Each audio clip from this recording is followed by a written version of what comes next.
Hello and welcome back to 50 Targeted Traffic Methods for Online Businesses. In this video, we're going to be discussing Bing, which is primarily going to be shown across the Bing and Yahoo search network, and I'll show you that in a minute. You're basically advertising using the Bing search network and MSN search network.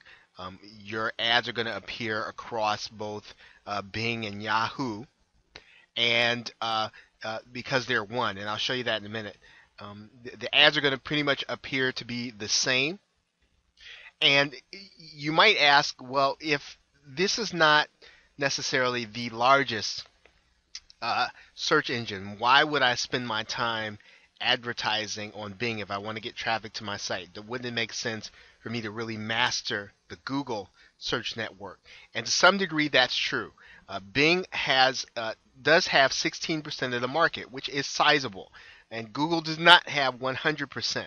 So it might make sense to master Google while at the same time being ready to advertise on Yahoo and Bing. And as is the case with everything, if you're testing and you figure out that your advertisements play better on Yahoo and Bing, then it might make sense for you to use them.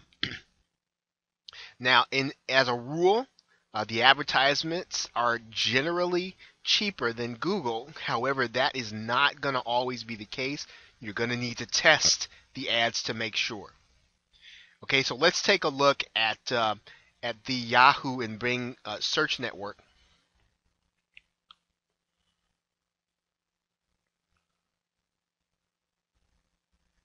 Now, I did a search for model airplanes on Yahoo, and for the most part, many of the search parameters and advertisements are going to be the same as with Bing. If you'll notice here, these ads, as well as some of the articles that you are being directed to, and the advertisements on the side, and then we look at Bing, we'll see many of the same articles. We'll see at least some of the same advertisements.